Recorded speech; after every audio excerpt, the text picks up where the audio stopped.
안녕하세요, 민석기입니다. 배당 순서에 대해서 배워볼 텐데요. 자, 배당이라고 하면 경매 절차에서 채권자들이 돈을 받아가는 걸 말해요. 자, 이 배당은 마치 소문난 잔치에서 밥상 받는 것 같은 느낌으로 기억하시면 됩니다.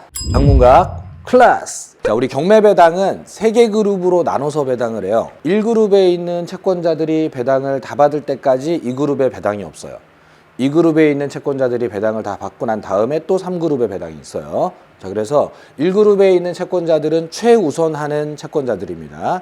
그리고 최우선 배당들이 끝나고 나면 이제 순위로 배당을 받는 소위 우선 변제권자들의 배당이 있게 돼요. 그리고 순위 배당도 끝나고 났는데 돈이 남았다면 그러면 안분 배당이라고 해서 채권자들에게 채권액 비율대로 공평하게 나눠주는 배당을 하게 됩니다. 자, 이걸 이해하실 때 이렇게 생각하시면 좋아요. 잔칫집에 음식이 많이 준비됐는데 1그룹에 있는 채권자들은 왕족입니다. 왕족은 순서와 무관하게 무조건 밥상을 받게 되는 거예요. 제일 먼저 식사를 하는 거예요. 왕족들의 식사가 끝나고 나면 2그룹에 있는 채권자들은 양반님들이에요.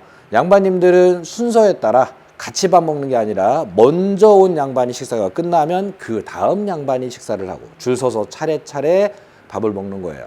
이 양반 그룹에 있는 채권자들은 이 3번 그룹에 있는 쌍놈 채권들이랑은 달라요. 쌍놈들이 아무리 먼저 와서 밥을 먹으려고 기다리고 있어도 쌍놈들보다는 먼저 밥을 먹을 수 있는 이런 우선 변제 채권자들입니다. 자, 양반들 식사가 다 끝났는데도 음식이 남았다. 자, 그러면 이제 쌍놈들에게로 배식이 시작되는데 이쪽에 있는 채권자들은 우선권이 없어요. 밥상도 없습니다. 그냥 남은 음식을 양푼에다가 다 몰아놓고 다 같이 모여서 같이 숟가락을 떠야 되는 그런 입장이고, 자, 채권이 많은 채권자들은 숟가락이 큰 거예요. 채권이 적은 채권자들은 숟가락이 작은 거예요. 그래서 막 같이 퍼먹다 보면 숟가락 큰 사람들이 더 많이 먹겠죠. 채권이 큰 사람들이 비율대로 더 많이 배당을 받게 됩니다. 자, 모든 채권자에게 돈을 줄 정도로 돈이 많이 배당될 돈이 많이 있다 그러면 이 마지막 그룹에까지 배당이 잘 되겠지만 만약 돈이 부족하다면 그렇다면 누군가는 밥을 굶게 될 거예요. 자, 경매 배당을 할 때 최우선 그룹에 있는 왕족 채권들은 무조건 배당을 받는다고 생각하시면 됩니다. 그리고 왕족 채권이 끝나고 난 다음에 순위 배당에 있는 이 양반 채권들은 양반이지만 음식이 부족할 때는 순위가 밀리는 양반들도 밥을 굶을 수 있는 거예요.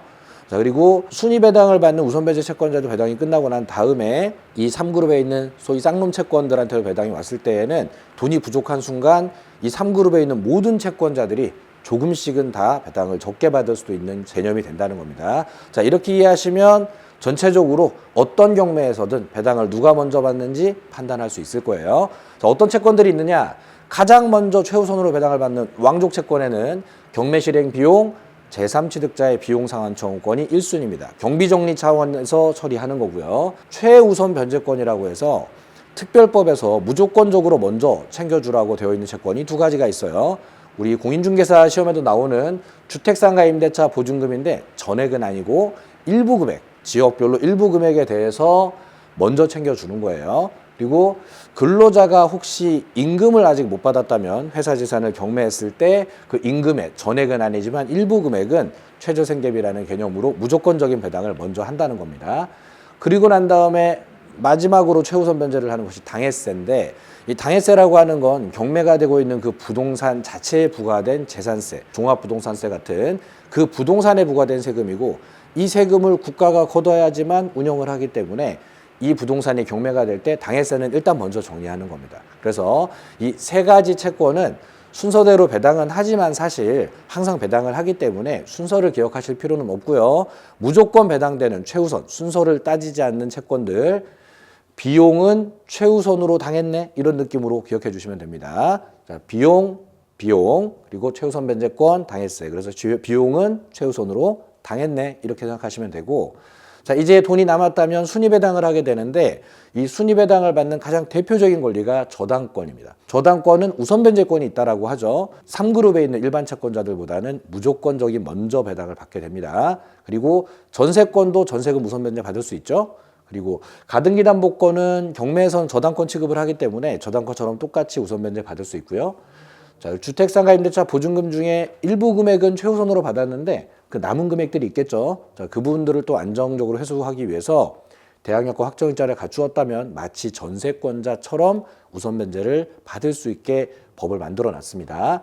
자, 원래 저당권과 전세권만 우선 변제권이 있었는데 저당권과 동일한 성질을 갖는 걸로 인정받은 가등기담보권, 그리고 전세권 대우를 받게 된 주택상가 임대차 보증금이 생겼다, 이렇게 판단하시면 되고요.